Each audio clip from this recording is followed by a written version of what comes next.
y abarcaremos temas que van desde la Revolución Industrial hasta la Primera Guerra Mundial. Ahora, más allá de la cronología, jóvenes, yo les hago una pregunta. ¿Habrá relación entre el estallido de la Primera Guerra Mundial y las consecuencias de la Revolución Industrial? Son dos procesos totalmente desligados. ¿Qué opina usted al respecto? Repito, la relación, por supuesto, claro que hay una relación. De repente, en el tiempo no directo, de decir, profe, causa-efecto notorio. De repente no. A ver, como diríamos, diría con efecto retardado. Ahora, habría que ver de qué manera se relaciona la revolución industrial, especialmente la segunda etapa, la llamada segunda revolución industrial, con el inicio o el origen de la Primera Guerra Mundial. Vamos a ver qué tipo de sucesos o procesos se dan en ese rango, ¿ah? En ese lapso. Bien, jóvenes, pasamos entonces a explicar sobre la revolución industrial.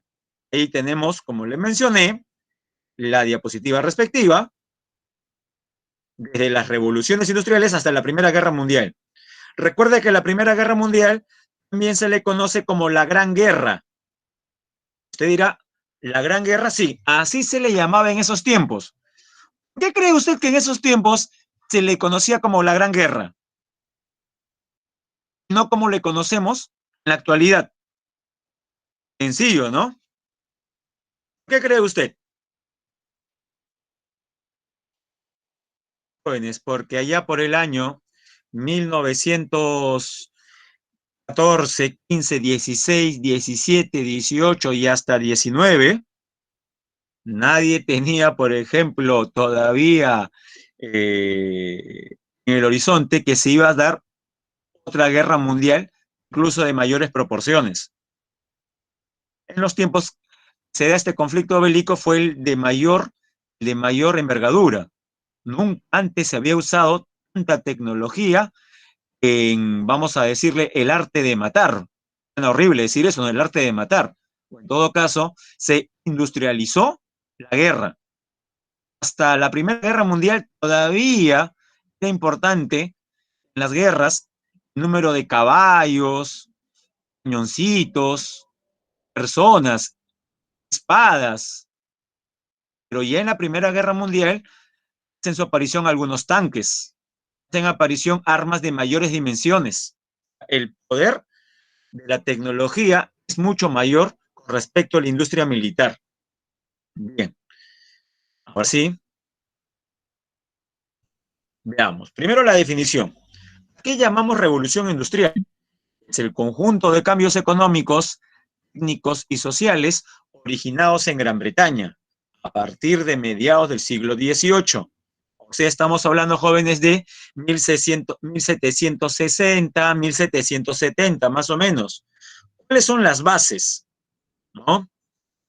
El afán de lucro de la burguesía. Ya habíamos mencionado que la burguesía es la clase social que logra darle la estocada final a los rezagos feudales. En Inglaterra, en 1688 con la Revolución Gloriosa, y en Francia, un siglo después, en 1789, con la denominada Revolución Francesa. Recuerde, la Revolución Francesa es una revolución burguesa. Gracias a este proceso, la burguesía se hace con el control del aparato estatal en la mayor parte de países de Europa. El caso que mencionamos hace 2 semanas, Francia. Bien, o sea, la burguesía ya está encaramada en el poder. Segundo aspecto, el maquinismo. ¿A qué se refiere? El proceso de tecnificación. Te dirá, profe, a ver algo más sencillo. Jóvenes, hasta antes del maquinismo, la producción principalmente era de tipo artesanal. ¿Qué significa? Manufacturera. Vale decir, como dice su nombre, manufacturera. Jóvenes, en la palabra manufacturera, ¿qué parte del cuerpo se menciona explícitamente? Repito, cuando hablamos de manufactura, correcto, manufacturar, fabricar a mano, muy bien. Manufactura es artesanal, a mano. Profe, pero habían seguramente algunas máquinas, sí. Habían algunas máquinas, los molinos, ¿no? Telares. Pero hasta esas máquinas empleaban, por lo general, fuerza humana. Otro ejemplo más. Usted todavía de repente, ¿alguna vez ha visto usted a su abuelita, o quién sabe a su mamá, utilizar la máquina de coser? ¿Ha visto usted las máquinas de coser antiguas?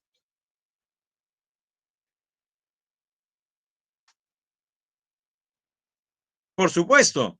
Y dígame, en las máquinas de coser antiguas, ¿se emplea o no fuerza humana?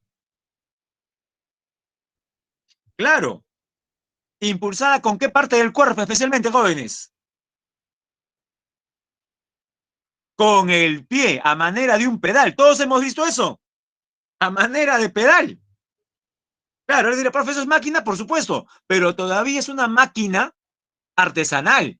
Aquí, jóvenes, vamos a hablar de máquinas de grandes dimensiones que prácticamente no dependen de la fuerza humana, sino de dónde viene la energía. La energía, jóvenes, viene de la naturaleza. ¿Cuál, profesor? Bueno, nos referimos a la máquina a vapor, como indica su nombre, la máquina a vapor.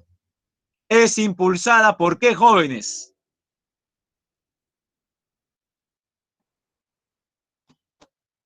Por el vapor de agua, por supuesto. Pero usted sabe que el vapor es producto ¿de qué? ¿Qué hay que hacerle a la masa de agua para que se vaporice, jóvenes? Porque el agua en estado líquido tiene una temperatura.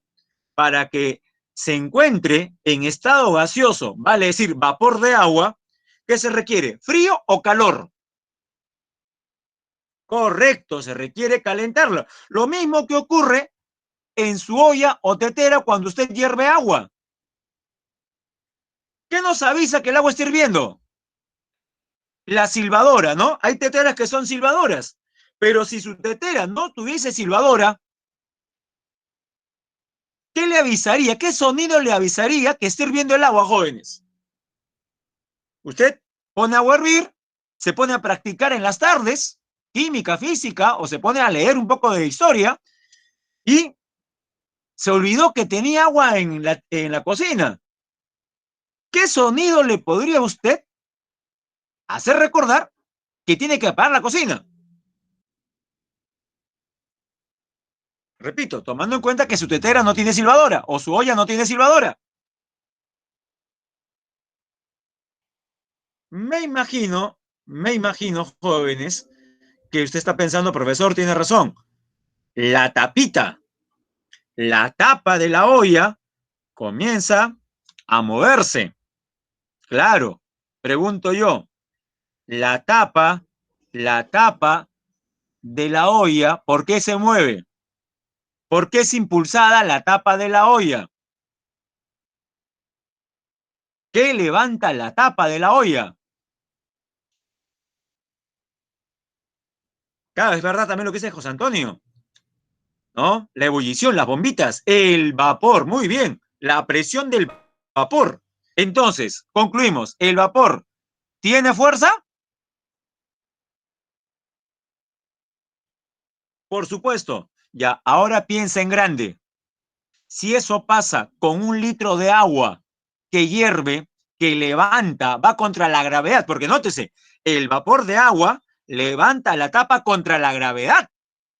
Si eso sucede con 1 litro o menos de agua, ¿qué ocurrirá si calentamos no 1 litro, sino 3.000, 4.000, 5.000, 8.000, 10.000 litros de agua, jóvenes?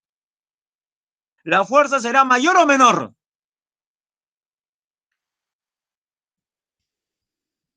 Será, claro está, mucho mayor. Ese vapor que sale disparado es el que va a mover las turbinas que van a accionar especialmente las máquinas textiles. Recuerde, la industria más favorecida por la máquina a vapor en esta primera etapa es la industria textil en Inglaterra. Si le preguntan, ¿qué industria es la textil? Claro, usted estará pensando, profesor, y la petroquímica, y la siderúrgica, y la automotriz, y la eléctrica. ¿Acaso esas no son hijas de la revolución industrial? Sí, pero pregunto, estas industrias que he mencionado, ¿de qué etapa? ¿De la primera o de la segunda revolución industrial? Automotriz, petroquímica, esas son de la segunda. Entonces, mi misión ahora es que primero usted diferencie la primera revolución industrial de la segunda. Diferencias. La primera usted ya la dijo. ¿Cuál es? Que esta primera etapa ocurre solamente en un país. De nuevo, escríbalo. ¿Qué país? Solamente en un país. ¿Qué país? Inglaterra. Segundo, ¿cuál va a ser la industria más beneficiada con este maquinismo? La textil. Muy bien. ¿Y cuál la máquina, el invento de esta etapa más importante, la estrella, la vedette, la máquina a vapor? Pero la máquina a vapor no solamente va a favorecer a la industria textil. ¿Qué más puede favorecer la máquina a vapor con respecto a los transportes, jóvenes? Por ejemplo, el barco a vapor. Los trenes, correcto, el ferrocarril a vapor. Pero nos estamos olvidando de algo, no era, profe, ya el vapor. Pero el vapor es consecuencia de calentar agua. Y pregunto, alguien dirá, profesor, pero no entiendo. ¿Acaso en la historia de la humanidad recién van a descubrir que hay que calentar agua para generar vapor? Entonces, ¿por qué los romanos no lo hicieron? O antes, los macedonios. O retrocedemos, los griegos en Atenas, ¿por qué no lo hicieron antes? Si ya todos sabían en esos momentos, en esos periodos, que si evaporamos el agua se genera vapor. A ver, ¿quién me dice? O van a decir, no, profesor, lo que pasa es que recién en la primera revolución industrial los ingleses descubren la evaporación. Mentira, ya existía eso ya. ¿Qué ocurre en esta etapa que permite usar el vapor de agua con mayor intensidad que antes? Muy bien, Carlos Enrique, claro. O también tiene razón complementariamente Diego Fernando. Claro, en épocas de la Edad Antigua, la fuerza era la de los esclavos, tiene razón.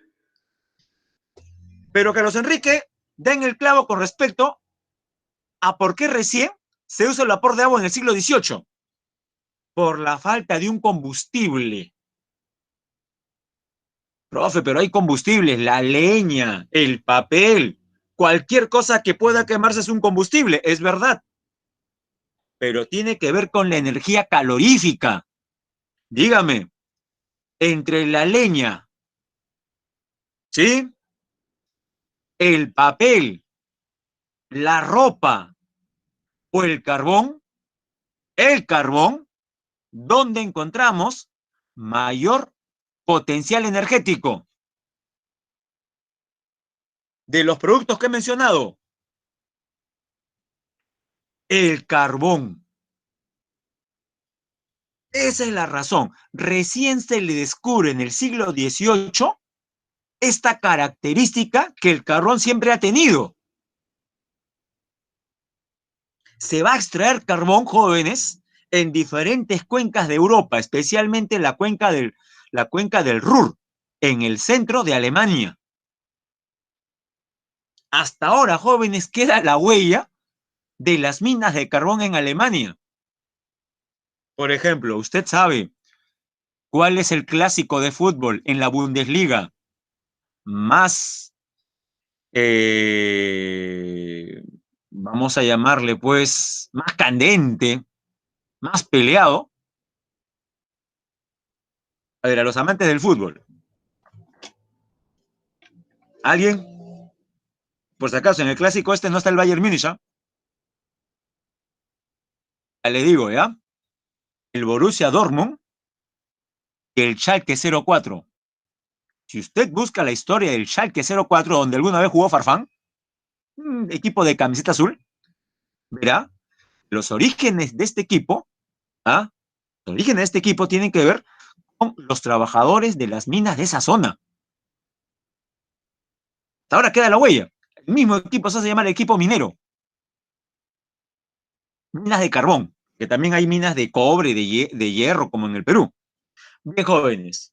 Entonces, el carbón va a ser la fuente energética más importante. Gracias al carbón se genera vapor de agua. El vapor de agua hace andar los trenes, el barco a vapor, especialmente la industria textil. Esto es lo más importante que usted tiene que saber sobre este aspecto. Ahora creo que sí podemos proseguir con la diapositiva. Vamos a ver. Ya. A la otra base, la explotación asalariada, o sea, pagada de la mano de obra, aunque con salarios realmente de espanto. Etapas 2. Primera, solamente en Gran Bretaña. La segunda, en varios países, aparte de la Gran Bretaña, Estados Unidos, Alemania, Francia, Japón, habría que mencionar aquí el norte de Italia y los Países Bajos. Por espacio solamente hemos colocado 4. Habría que comentar 3, no se olvide. Inglaterra, bien, está en la segunda revolución industrial, obviamente, si fue escenario de la primera. Italia, norte de Italia y los Países Bajos. Características: tránsito de una producción artesanal a una mecanizada, como se puede apreciar en la imagen. Jóvenes, aquí se inicia, ya en Europa, la migración del campo a la ciudad. Hasta la revolución industrial, jóvenes, la mayor parte de la población en Europa era rural, campesina. Una minoría vivía en las ciudades. A partir de la revolución industrial, los campos se van a despoblar gradualmente y las ciudades van a tener el mayor peso demográfico. Esto que en el Perú ocurre recién en el siglo XX, se inicia en Europa en los siglos XVIII y XIX. Innovación de fuentes de energía, como ya mencionamos. Hablemos de la primera revolución industrial, proceso entre 1760 y 1850. Factores: la revolución demográfica, aumento de la población, la reducción de la tasa de mortalidad por el avance de la salud, la higiene. Recuerde que la esperanza de vida hasta antes de esta etapa era muy baja en Europa. Europa tenía indicadores demográficos parecidos a los de África subsahariana de ahora. Y jóvenes, la esperanza de vida en Europa no siempre fue como usted la ve ahora, 80 años como si nada, en promedio. En Europa llegar a 60 años ya era un mérito. Aquí ya la tasa de mortalidad va a disminuir. Con ello aumenta la esperanza de vida. La revolución agrícola, porque muchas de las técnicas que aparecen en esta etapa van a ser aplicadas a la agricultura. La agricultura va a tener mayor producción. La gran privatización y el cercado de tierras comunales. Jóvenes, decíamos que la mayor parte de la población vivía en el campo. Cuando el campo comienza a despoblarse, se comienza a dar mayor intensidad la compra de terrenos por parte de personas con gran capital. Privatizan los campos, ¿no? Y se cercan muchas tierras comunales. La revolución tecnológica, o sea, la mecanización de la producción, las máquinas que se mueven, ¿no? Impulsadas por fuentes energéticas como el carbón. Acá vemos un cuadro, jóvenes, de cómo aumenta, mire, el consumo de lana y algodón en Inglaterra. Mire, para 1741, tanto de lana y algodón, bajísimo. Ya con la revolución industrial a cuestas, mire el salto cualitativo, casi exponencial. En 100 años, mire, exponencial el crecimiento en producción de lana y algodón, justamente por la aplicación de tecnologías en actividades agropecuarias. Seguimos con la primera revolución industrial. Fuente de energía, el carbón, tanto el vegetal como el mineral, o sea, de coque. Principales industrias, la textil, es la más importante. También tenemos la minera porque se extrae carbón y la metalurgia, que es el refinamiento de metales. Fuerza motriz, la máquina de vapor. Acá tenemos algunas primeras máquinas, la llamada Rocket de 1829 de Stephenson, o tenemos aquí, por ejemplo, una embarcación impulsada a vapor, el Clermont, de 1803. Y acá arriba, precedente de estas dos, ¿no? ¿Cuál es? Tenemos aquí, por ejemplo, el funcionamiento de la máquina de vapor creada en 1769. Consecuencias. Jóvenes, con la aparición de la gran industria, aparece el proletariado, o sea, los obreros. Los obreros. Se implementó un nuevo modelo económico, el capitalismo industrial. El maquinismo permitió la producción en serie. Ahora todos los productos, o la mayor parte de estos, son iguales. La expansión de las fábricas, pero también nace el movimiento obrero, en especial un primer movimiento llamado ludita, aparece en Inglaterra. Luego ya aparece el marxismo. Segunda revolución industrial. Se caracterizó por la aplicación de nuevas fuentes de energía, la diversificación de la industria, ya no solamente la minero textil, el incremento del capital industrial. Estamos diciendo que en esta segunda etapa hay una mayor inversión. Factores, nuevamente, nuevas fuentes de energía. El carbón se le suma el petróleo, la electricidad, otro combustible, gas natural. ¿Qué nos referimos con diversificación industrial? Hay mayor variedad de industrias. Por ejemplo, la siderúrgica convierte el hierro en acero. Es un hierro mejorado que no se oxida, más duro. La automotriz, destaca aquí el inventor estadounidense Henry Ford. Y la empresa Ford Motor, que hasta ahora existe. Petroquímica, o sea, el uso del petróleo crudo convertido en combustible. Primero, primero el querosene, luego la gasolina. Derivados del petróleo como el querosene, la gasolina, el diésel. Eléctrica, expansión de la corriente alterna. Nuevos inventos, el motor a combustión interna, ¿no? Creado por Rudolf Diesel, la bombilla eléctrica, creación de Thomas Alva Edison, y el automóvil, creación de Henry Ford, ¿no? O también, y en Europa, del alemán Benz. Consecuencias, surgimiento de grandes monopolios, o sea, concentración del capital.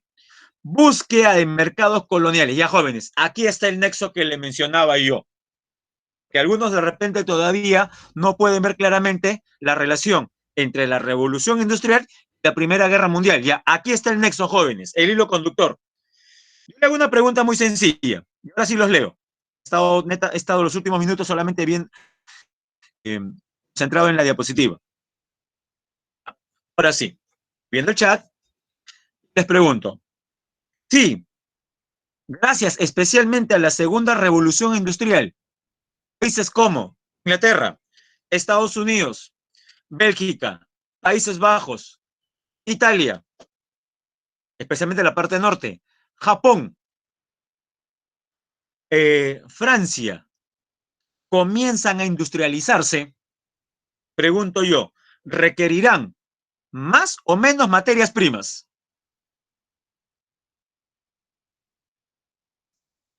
Correcto.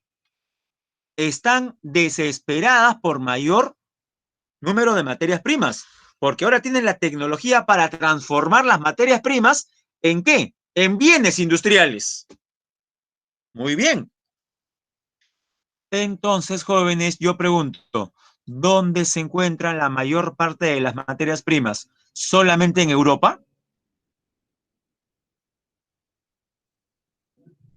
¿Europa es un continente que destaque por ser reserva de las principales materias primas del planeta?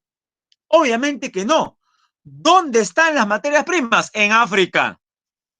¿Dónde están las materias primas? En América. Claro, pero como en América ya se encuentra Estados Unidos industrial, en América Latina, de México hacia el sur hasta Chile, de México hasta Chile. ¿Dónde hay materias primas? En Asia. ¿Dónde hay materias primas? En Oceanía. O sea, en todos los territorios fuera de Europa. Pregunto yo, ¿habrá competencia por parte de las potencias europeas en hacerse dueñas de colonias?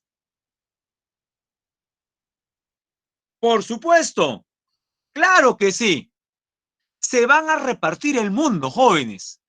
En un primer momento van a haber conflictos entre ellas, pero especialmente en África se dan cuenta que lo mejor es sentarse en una mesa y negociar. Profe, ¿negociar qué? El reparto de África, el reparto de Asia, el reparto de América Latina. Esa va a ser, esa va a ser una consecuencia de la revolución industrial. Jóvenes, pero no piensen solamente en materias primas. Una vez que estas materias primas van a Francia, van a Inglaterra, pregunto yo, allá con las fábricas y la tecnología que tienen, ¿seguirán siendo materias primas? Si gusta, usemos un ejemplo de ahora. El litio que se saca de América del Sur, del subsuelo de América del Sur, una vez que llega a China, ahí en China, ¿en qué se convierte?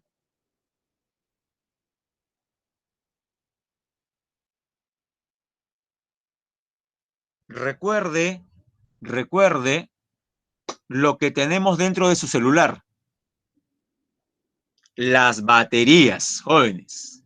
Las baterías de su celular, las baterías de su laptop, las baterías de su iPad o de su tablet que está usando en este momento para ver la clase, utilizan litio.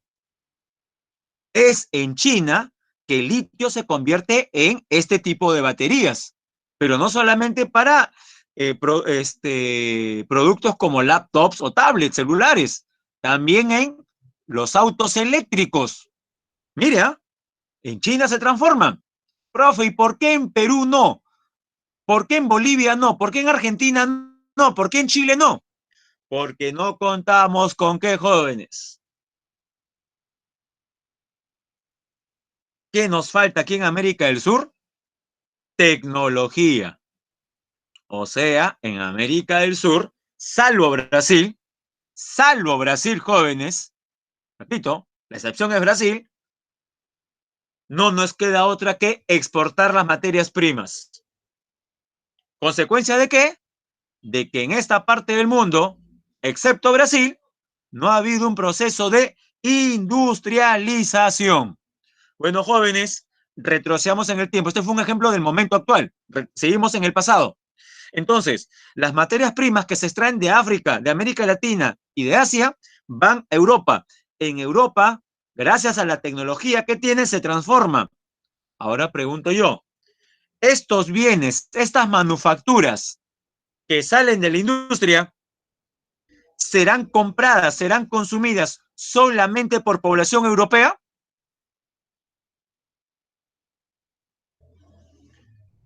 Por supuesto que no, va a haber un límite, porque no tienen población infinita. Vale decir, si la industria inglesa piensa que es suficiente el mercado inglés, se da cuenta de que no. ¿Por qué? Porque hay más producción que personas en Inglaterra. Entonces, si usted vive en Inglaterra y es un capitalista y produce más de la población que consume esos productos, usted no va a tener un exceso de producción guardada ahí. Es más, tampoco le conviene, porque una mayor producción de bienes en Inglaterra van a hacer que esta abundancia eh, finalmente determine que el valor del producto generado sea mayor o menor. Usted sabe, esto es una regla de economía. Si hay abundancia de cualquier producto, de cualquier bien, su precio aumenta o disminuye, jóvenes. Es menor y son menores ganancias para el capitalista inglés. Entonces, piense como capitalista inglés del siglo XVIII-XIX. ¿Qué es lo que tiene que buscar? Nuevos compradores. O sea, jóvenes, ¿nuevos qué? Muy bien, Jean-Pierre. Esa es la palabra. Claro, exportar a nuevos mercados. Correcto, José Antonio, exportar. ¿A dónde? A nuevos mercados. Y pregunto yo, ¿las colonias que yo controlo en el mundo serán también mercados para mí? Siempre desde la óptica capitalista. Por supuesto, entonces las colonias cumplen dos principales funciones. Uno, son fuentes de materias primas y segundo, son lugares a los cuales yo voy a vender. Y si son mis colonias, son mercados cautivos. No tengo que competir prácticamente. En el mundo de ahora, donde supuestamente no hay colonias, hay que competir. Quien tiene los mejores, claro, eso es correcto. A eso nos referíamos con monopolios. Si Jamaica es colonia de Inglaterra, Jamaica, la población de Jamaica, que es colonia, no le puede consumir ni a Francia ni a España, solamente a Inglaterra. Si China o India son colonias de Inglaterra, solamente pueden comprar productos de Inglaterra. Son mercados cautivos. Dígame usted si no es un gran negocio lo que estamos mencionando. Por supuesto, es un gran negocio. Es un gran negocio. Bien, ahora sí podemos proseguir. ¿Mm? Vamos a proseguir, entonces. Bien. Y jóvenes, como dice ahí, ¿no? Búsqueda de mercados. Búsqueda de mercados coloniales, sindicalismo y difusión de nuevas ideologías favorables al proletariado, el socialismo y el anarquismo. Con el tiempo el anarquismo fue dejado de lado, perdió fuerza y adquirió mayor importancia para la clase obrera el socialismo. Ya. Quiero que interprete, quiero que interprete la caricatura que se puede ver en la pantalla, en la parte de la derecha.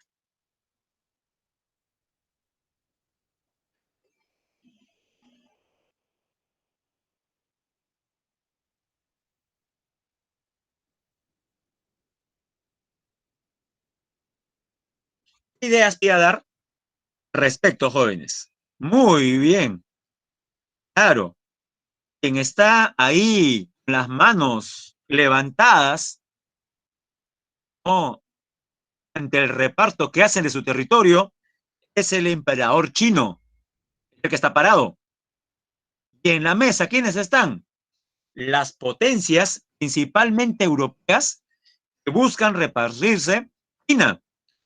Las dos más importantes son las que aparecen a la izquierda de la mesa. La primera persona que aparece ahí, ¿a quién representa? ¿Inglaterra o a Alemania? Está fácil, ¿eh? Es más, Inglaterra es la reina Victoria. Justamente se llama era victoriana al periodo de mayor poderío de Inglaterra, que coincide prácticamente con el siglo XIX. Esa es la famosa era victoriana, es Inglaterra, es la reina Victoria. Y a la derecha, su principal rival. Ese personaje con bigotes extraños y casco, claramente militar. ¿Quién es? Le digo su alias, por así decirlo. El canciller de hierro. Así se hacía, así le denominaban. El principal impulsor de la llamada unificación alemana, porque hasta antes de 1870 lo que había en Alemania eran diferentes estados. Claro, el más importante fue Prusia, pero gracias a este prusiano se va a lograr la unión de todos los estados germanos y formar recién lo que usted conoce como Alemania. O sea, Alemania nace formalmente recién en 1870-71, jóvenes. Pero me da pena que hasta ahora no me diga quién es el personaje que está ahí frente a la reina Victoria. ¿Nadie? Ya le digo la primera parte, ¿le parece? Tibio, tibio, José Antonio. Fue el canciller de Guillermo, en todo caso. Ya, ahí va.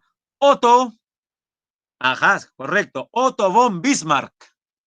O simplemente Bismarck. Él es el verdadero y principal artífice de la unificación alemana, de la industrialización de Alemania. El problema para Alemania es que el reparto de la mayor parte de colonias se da antes de la conformación de Alemania como la conocemos. En cristiano, ¿a qué me refiero? Cuando Alemania adquiere protagonismo, la mayor parte de las colonias ya se habían repartido y a Alemania le va a tocar prácticamente las obras en cada continente. Pregunto yo, piense usted como capitalista alemán. ¿Será suficiente las pequeñas colonias que le han dado en África y en Oceanía? No.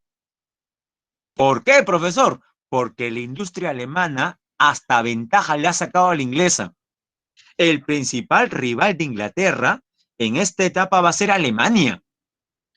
Es más, usted se ha percatado que en todo producto, especialmente importado, tenemos en la etiqueta o como sello el famoso Made in.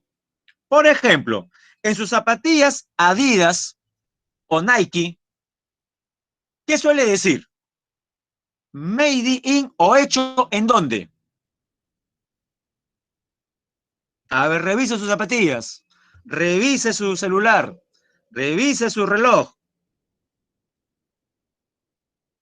Actualmente, ¿qué es lo que es? ¿Cuáles son los lugares que suelen aparecer en las diferentes marcas? Claro, Made in China, en Camboya, en Indonesia, en Taiwán, en Vietnam, etc. ¿Correcto? Ya. Esto que parece tan lógico, ¿sabe usted quiénes lo inventan o quiénes son los primeros en aplicar esta metodología? Fueron los alemanes. Los productos alemanes que eran de gran calidad y de precios mucho más competitivos para hacerse sentir en los mercados mundiales y diferenciarse de franceses e ingleses, colocaban eso, el águila real y alrededor, a manera de círculo, el hecho en Alemania, made in Germany. Jóvenes, los alemanes, en cuanto a industria, habían superado a los ingleses, pero hay un problema con los alemanes, no tienen muchas ¿qué? Jóvenes, lo que usted contesta es la clave de la Primera Guerra Mundial.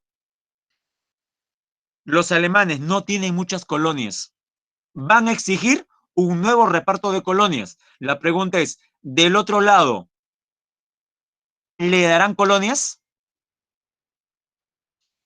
No. Jóvenes, pero antes de que usted diga, profe, guerra entonces, ya. Antes de que usted diga guerra o gran guerra, se van a conformar, recuerde, bloques militares. Hay un periodo anterior a la Primera Guerra Mundial que se llama paz armada. Así se llama, paz armada. Profe, qué forma tan poética de llamarle de llamarle a la paz de esa manera. ¿Cómo la paz va a ser armada? Paz porque no hay guerra. ¿Y armada por qué cree usted? ¿Por qué armada? Porque si bien es cierto, las potencias no sacan los cuchillos, no muestran los cuchillos, no muestran las pistolas, ¿correcto? Como dice Fabián, es un periodo de tensión. Correcto. O Jean-Pierre, sí, profe, el ambiente está enrarecido, está turbio. No hay guerra, pero se huele la pólvora. Correcto, Jean-Pierre, ahí lo leo.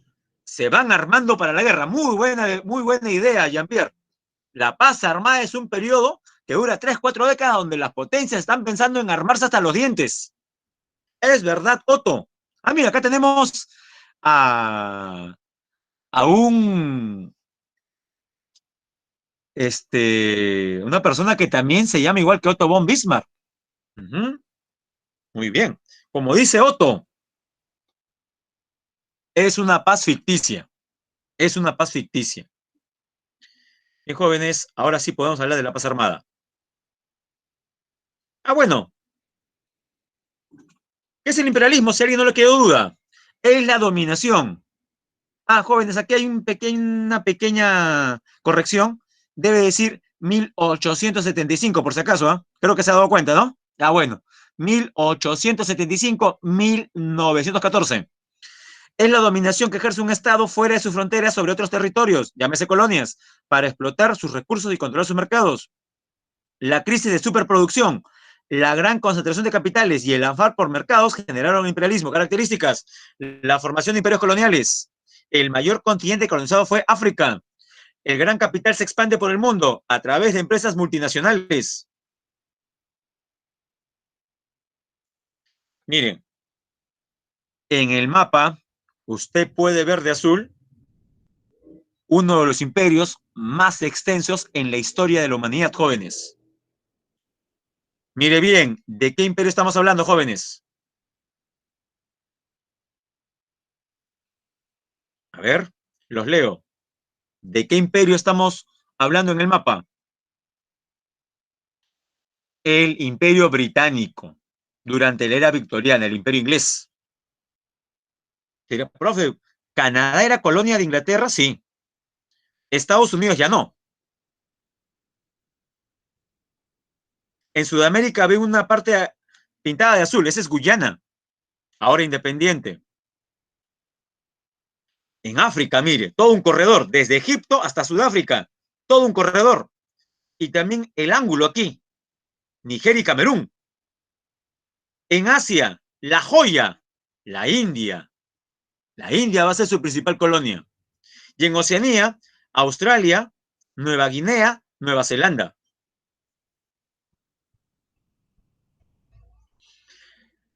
Imperio francés. Aquí puede ver en África, a ver si me está siguiendo. Este es el mapa del África colonial, luego del reparto. El color morado, ¿a quién le corresponde? Esas son las colonias de qué país europeo, jóvenes. El color morado. Esa es Francia. Ahora ya entiende por qué en una selección francesa, por ejemplo, de fútbol, hay muchos jugadores de origen africano. Por ejemplo, este Pulpo que se come toda la media cancha en el Chelsea a nivel de clubes y en la selección francesa. Creo que es su nombre, N'Golo Kanté. Sus padres, sus padres son del África que antiguamente fue colonia de Francia. Le Français, correcto.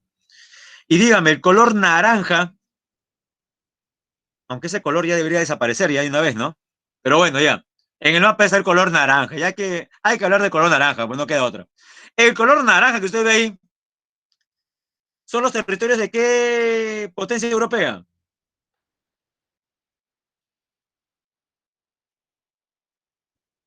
Sí, vamos a repasarle por el rojito, creo. Tiene razón, Otto. Esas son las colonias británicas de Inglaterra. Ahora usted ve que hay todo un corredor, pero que se interrumpe por un colorcito medio raro. A ver, vamos a ver de nuevo. ¿Qué color? Un color medio marroncito, que está tanto por el oeste como por el este. En el mapa, el color marroncito claro corresponde a quién? A Alemania. Usted dirá, profe, usted dijo que a Alemania no le dio tocar. No, cuidado. A Alemania le tocan pocas colonias. El claro ejemplo es en África, mire. En África, Francia e Inglaterra son los que se reparten la mayor parte de la torta. Pero Alemania, que es mayor potencia industrial que estos dos países, le ha tocado chauchilla, le ha tocado prácticamente las obras. Camerún, Tanzania y Namibia. Nada más. Lo que quiere Alemania es más territorio, más colonias. Por eso se genera la Primera Guerra Mundial. Bueno, a Francia le tocó buena parte de África, especialmente la parte occidental, y también en otras partes, Indochina, Argelia, Guyana, Marruecos, Túnez, Senegal, Costa de Marfil, entre otros. A ver, sobre Alemania, Guillermo I y el canciller Bismarck promovieron la industrialización y búsqueda de colonias. Su industria siderúrgica superó a la de la Gran Bretaña, que le mencioné. Para agenciarse de colonias, el gobierno alemán promovió la Conferencia de Berlín, donde participaron las principales potencias europeas para repartirse África. En Estados Unidos, tras la guerra civil o guerra de secesión, se produce la industrialización e imperialismo que se expandió a América Central, el Caribe y Sudamérica. Con respecto a Japón, la era Meiji inicia la industrialización y occidentalización del Japón. Se hace más moderno. Jóvenes, Primera Guerra Mundial, conocida como la Gran Guerra, fue el mayor conflicto bélico hasta inicio del siglo XX. Antecedente, la paz armada. Fue el periodo donde las potencias, como decía yo, van a iniciar una carrera armamentista. Objetivos diferentes. Inglaterra, ¿qué es lo que quiere? Jóvenes, ustedes, por ejemplo, compiten para ingresar a la uni, ¿correcto? Ya. Supongamos que aquí tenemos en el salón a uno que está en el primer puesto en su canal, en su carrera. Pregunto yo, ¿cuál será el objetivo de usted si está en primer lugar en su rubro? Pregunto yo, ¿será su objetivo para las siguientes evaluaciones pasar al segundo o tercer lugar? Muy bien, el que está primero busca siempre, ¿qué, jóvenes? Mantenerse, ¿correcto? ¿Estamos bien? El primero busca mantener la hegemonía. La pregunta es, hasta antes de la Primera Guerra Mundial, ¿quién está primero? Inglaterra, que busca mantener esta posición. Ahora, ¿quién amenaza esta posición? Alemania. Veamos. Alemania, ¿qué busca? Que está segunda, desplazar del mercado mundial a Inglaterra. Francia, ¿qué busca? Francia había perdido la guerra con Alemania en la llamada guerra franco-prusiana. En la guerra franco-prusiana, Prusia es Alemania, Alemania le arrebata a Francia dos provincias, Alsacia y Lorena. ¿Qué es lo que busca Francia? Recuperar Alsacia y Lorena.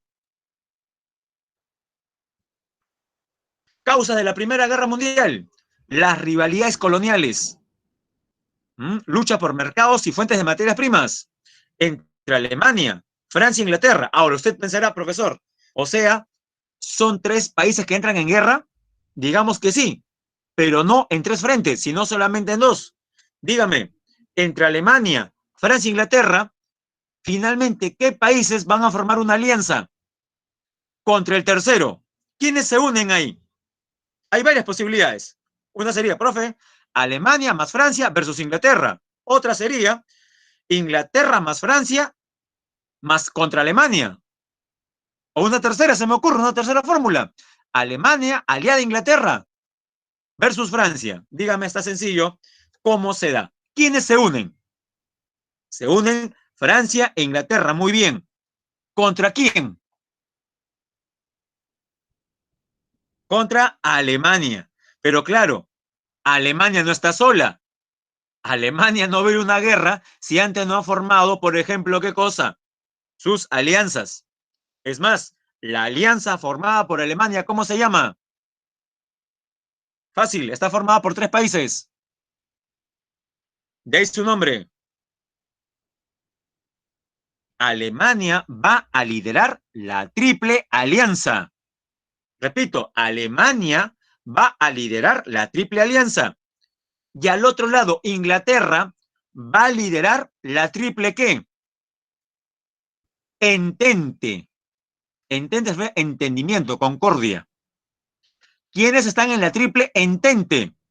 Están Inglaterra, Francia y Rusia, la Rusia del zar.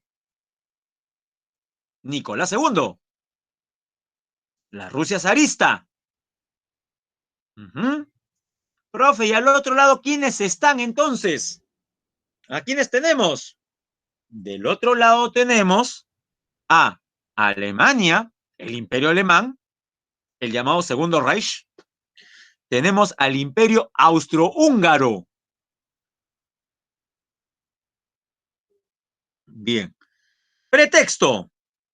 Otra causa. El nacionalismo exacerbado, el pangermanismo, el paneslavismo y el revanchismo francés que mencionamos. Pretexto, inicio, el atentado en Sarajevo, hoy capital de Bosnia. Muere asesinado el archiduque, el heredero a la corona austrohúngara, Francisco Fernando. Ya, ahí usted puede ver las triples. Mire, el verde, claro, el verde que usted ve en el mapa que mencionaron, es la triple entente, y el rojo, la triple alianza de Alemania, el Imperio Austrohúngaro e Italia. Luego Italia se va a pasar ¿a dónde? A la Triple Entente. Se quedan solos Alemania y el Imperio Austrohúngaro. ¿Qué más va a ocurrir? Rusia, en plena Primera Guerra Mundial, sufre dentro de su territorio una guerra, una revolución, la llamada Revolución Bolchevique Rusa, razón por la cual los bolcheviques, una vez tomado el poder, se retiran de la guerra. Pero también tenemos otro cambio en el equipo. ¿Cuál es? Así como ayer salió la Padula y entró Guerrero, sale Rusia por problemas internos y entra Estados Unidos. Estados Unidos se incorpora a la guerra de parte de la Triple Entente. Ya casi al final, le diré, ¿eh? Ya casi al final. Ahí están las fases. La primera parte de la Primera Guerra Mundial se llama Guerra de Movimientos. Tenemos dos frentes, el oriental, donde Alemania logra importantes victorias al inicio.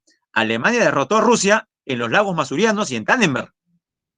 En el frente occidental, Alemania es derrotada por Francia en la batalla de Marne. Esa es la parte terrestre. La guerra marítima, Reino Unido bloquea los puertos alemanes. Alemania responde con la guerra submarina. Producto de este intercambio, se produce el hundimiento de una embarcación llamada Lusitania, que va a motivar la entrada de Estados Unidos a la guerra, aunque lo hizo con efecto retardado. ¿Ah? Usted pensará, profe, se hundió Lusitania y Estados Unidos, producto de las víctimas estadounidenses, ¿no? que mueren tras la guerra, pero no lo hace el día siguiente, ni a los meses, lo hace después de un año todavía. Fue calculado esto. Luego viene la guerra de posiciones. El no poder seguir avanzando, que están frente a frente, cada ejército, cada bloque forma sus propias trincheras o surcos. Es la llamada guerra de posiciones o trincheras. Se desató una guerra de desgaste entre ambas potencias. La última parte, la guerra de movimiento final.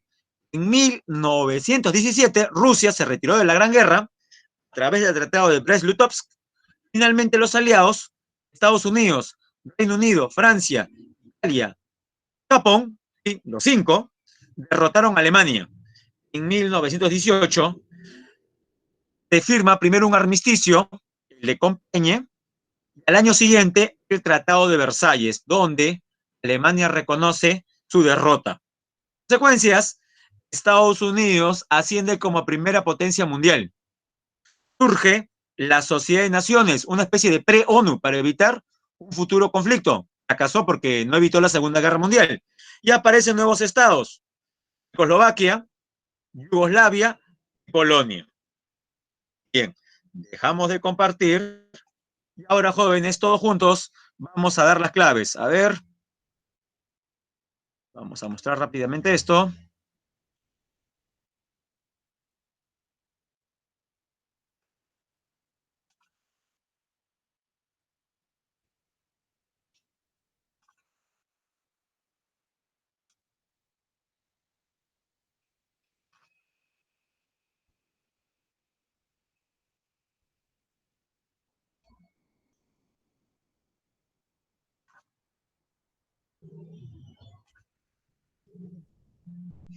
Un minutito.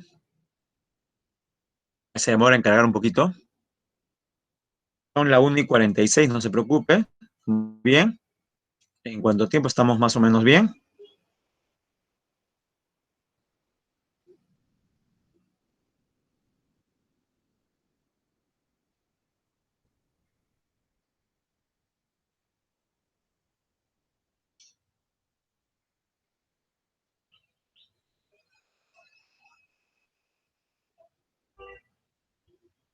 Ya. Acá están las preguntas jóvenes. Pregunta número 1. Fácil, ¿ah?